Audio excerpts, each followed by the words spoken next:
Hello बच्चों, कैसे हैं आप। मैं अरविंद आर्य आप सभी का ऑनलाइन प्लेटफॉर्म पर स्वागत करता हूं। हम पढ़ेंगे, मैं आपको फिजिक्स पढ़ाऊंगा क्लास 11th में। तो सबसे पहले तो आपको 10th से 11th में आने के लिए बहुत बहुत बधाई।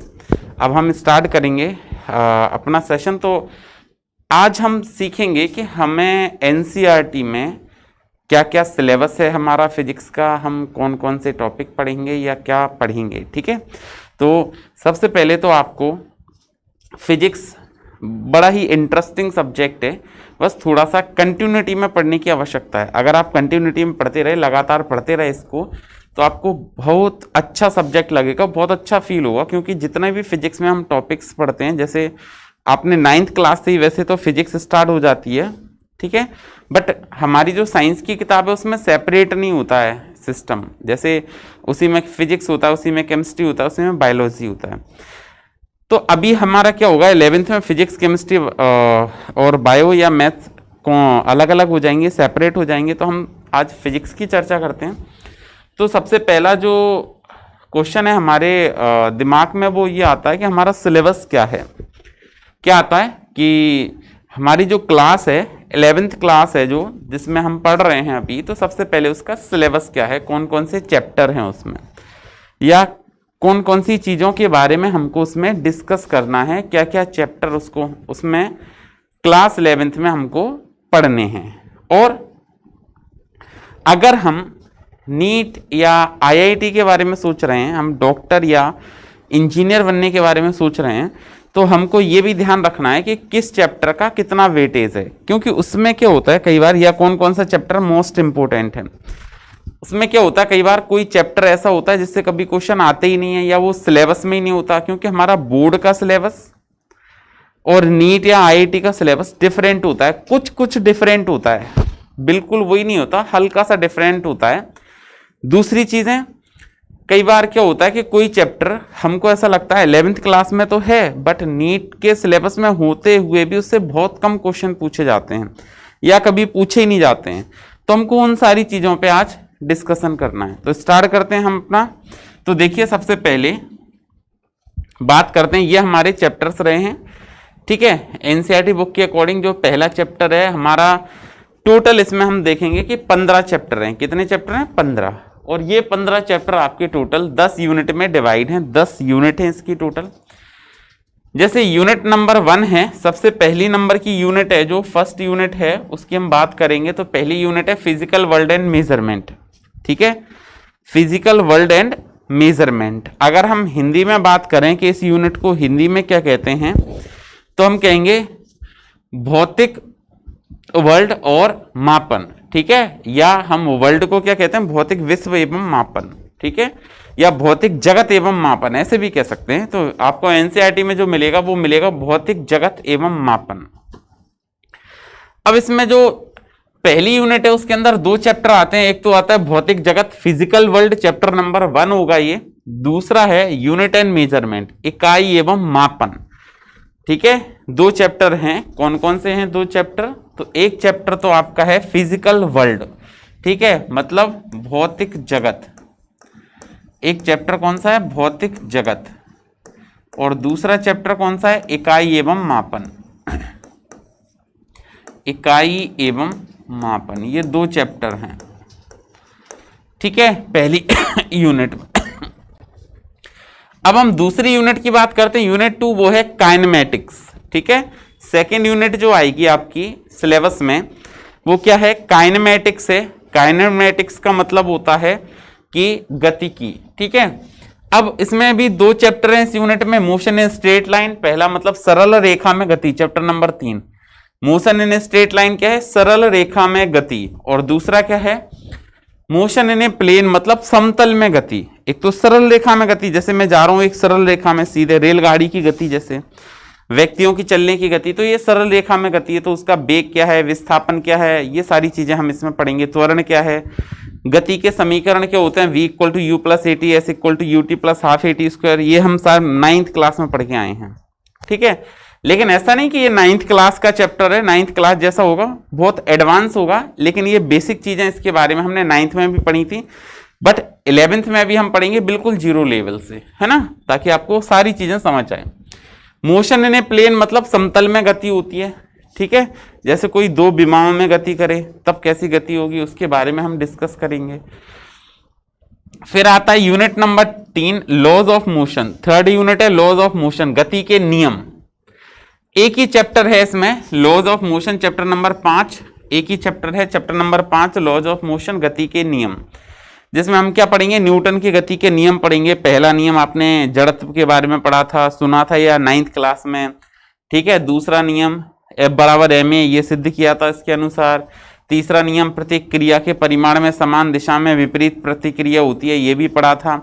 तो ये सारी चीजें हम इसमें पढ़ेंगे यूनिट नंबर 3 और चैप्टर नंबर 5 में। फिर आता है यूनिट नंबर 4, यूनिट 4। चौथी यूनिट क्या है, वर्क एनर्जी एंड पावर, कार्य ऊर्जा एवं शक्ति। क्या है ये यूनिट, कार्य ऊर्जा एवं शक्ति। तो अगर हम इसमें बात करें तो इसमें एक ही चैप्टर है, चैप्टर नंबर 6, उसका नाम ही यही है, कार्य ऊर्जा एवं शक्ति, ठीक है। ये नंबर ऑफ पीरियड है और ये मार्क्स हैं, इनसे कोई लेना देना नहीं है, क्योंकि ये अभी नया डिस्ट्रीब्यूशन आएगा मार्क्स का, उसके अनुसार हम मार्क्स अलग अलग सेपरेट करेंगे, ठीक है। फिर हम बात करते हैं, नेक्स्ट है मोशन ऑफ यूनिट नंबर 5, 5वीं यूनिट है, जो 5वीं इकाई क्या है, motion of system of particles, motion of system of particles and rigid body. Motion of system of particles and rigid body मतलब इसमें क्या होगा, सिस्टम ऑफ पार्टिकल्स का मतलब होता है कि कणों के निकाय की गति एवं दृढ़ पिंड, कणों के निकाय की गति एवं दृढ़ पिंड। जैसे ये पेन है, ये कई सारे छोटे छोटे कणों से मिलकर बना है, ये एक ठोस बन गया। तो इसके अगर हम कहें कि इसमें कण गति कर रहे हैं या कणों को मोशन होता है या ऊर्जा प्राप्त होती है उनको, तो उसके बारे में हम डिस्कस करेंगे, ठीक है। तो इसमें एक ही चैप्टर है, चैप्टर नंबर 7, बहुत इंपॉर्टेंट चैप्टर है, काफी अच्छा चैप्टर है ये। तो system of particles and rotational motion, ठीक है, कणों का निकाय एवं घूर्णन गति कह सकते हैं हम इसको, या घूर्णन गति कहते हैं। फिर आते हैं यूनिट नंबर 6 पे, ग्रेविटेशन। ग्रेविटेशन का मतलब गुरुत्वाकर्षण। गुरुत्वाकर्षण है हमारा कौन सा है, चैप्टर नंबर 6 क्या है, यूनिट नंबर 6 क्या है, गुरुत्वाकर्षण। एक ही यूनिट, इस यूनिट में एक ही चैप्टर है, चैप्टर नंबर 8, ठीक है। गुरुत्वाकर्षण के नाम से जानेंगे इसको, ग्रेविटेशन के नाम से जानेंगे। अगला आता है यूनिट नंबर 7, यूनिट नंबर 7 में है बल्क प्रॉपर्टी ऑफ मैटर या प्रॉपर्टीज ऑफ बल्क मैटर, ठीक है। क्या है ये unit, properties of bulk matter, ठीक है। तो इसमें 3 चैप्टर हैं प्रॉपर्टीज ऑफ बल्क मैटर में, ठीक है। पदार्थों के गुण कह सकते हैं हम इसको। तो इसमें तीन भाग हैं, चैप्टर नंबर 9 इस यूनिट में। यूनिट नंबर 7 जो है, यूनिट नंबर 7 में 3 चैप्टर हैं आपके, मैकेनिकल प्रॉपर्टी ऑफ सॉलिड, ठोसों के, सॉलिड का मतलब ठोस, ठोसों के यांत्रिक गुण। क्या है चैप्टर, ठोसों के यांत्रिक गुण। अगला है mechanical property of fluids, fluid का मतलब होता है द्रव, क्या होता है, द्रव। तो द्रवों के यांत्रिक गुणों के बारे में चर्चा करेंगे। इसमें ठोस के यांत्रिक गुण पढ़ेंगे, ठोसों में क्या क्या गुण होते हैं। इसमें द्रवों के यांत्रिक गुणों के बारे में पढ़ेंगे कि द्रवों में कौन कौन से यांत्रिक गुण पाए जाते हैं। नेक्स्ट है आपका chapter number 11, thermal property of matter, ठीक है। तो यहां पे मैटर का मतलब भी पदार्थ से होता है, पदार्थ के तापीय गुण। इसमें क्या पढ़ेंगे, पदार्थ के तापीय गुण। इसमें क्या होगा, ठोसों के यांत्रिक गुण, द्रवों के यांत्रिक गुण और पदार्थ का, जो मैटर है वो पदार्थ हो गया, तो पदार्थों के तापीय गुण, ठीक है। तो ये हो जाएगा आपका यूनिट नंबर 7। अब हम बात करें यूनिट नंबर 8 की। नेक्स्ट यूनिट नंबर 8 है थर्मोडायनेमिक्स।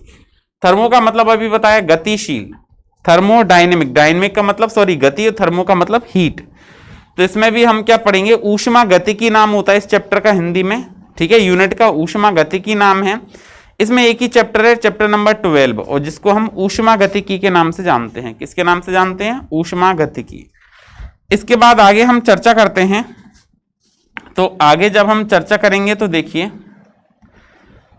आगे अगर हम डिस्कशन करेंगे तो इसके बाद जो हमारा नेक्स्ट टॉपिक आता है ऊष्मा गतिकी के बाद, तो हम देखो डिस्कस करते हैं। नेक्स्ट यूनिट जो आएगी हमारी वो आती है नेक्स्ट यूनिट क्या आती है, देखिए नेक्स्ट यूनिट जो हमारी आती है वो क्या होगी, यूनिट नंबर 9। क्या है यूनिट नंबर 9 है, behaviour of perfect gases and kinetic theory of gases. क्या है, behaviour of perfect gases and kinetic theory of gases. अगर हम हिंदी में कहें कि behaviour of perfect gases and kinetic theory of gases, तो देखो गैसों का जो है व्यवहार पढ़ना है हमें, गैसों का अणुगतीय व्यवहार या गैसों का शुद्ध व्यवहार एवं काइनेटिक थ्योरी की बात करते हैं तो काइनेटिक थ्योरी का मतलब है गैसों के गतिक गुण, ठीक है, या गैसों की गतिशीलता के बारे में हम डिस्कस करेंगे इसमें, ठीक है। गैसों का व्यवहार के बारे में डिस्कस करेंगे और गैसों की गतिशीलता के बारे में। एक ही चैप्टर है काइनेटिक थ्योरी, ठीक है, ठीक है। कौन सा चैप्टर है, काइनेटिक थ्योरी, ठीक है। फिर देखो गति की सिद्धांत या गतिक सिद्धांत कह सकते हैं। Next chapter number unit number 10, इसमें भी 2 चैप्टर आते हैं वापस से, एक तो ऑसिलेशन एंड वेव, दोलन एवं तरंग। यूनिट क्या है, दोलन एवं तरंग। 2 चैप्टर हैं, चैप्टर नंबर 14 ऑसिलेशन का मतलब हो गया दोलन और चैप्टर नंबर 15 वेव का मतलब हो गया तरंग।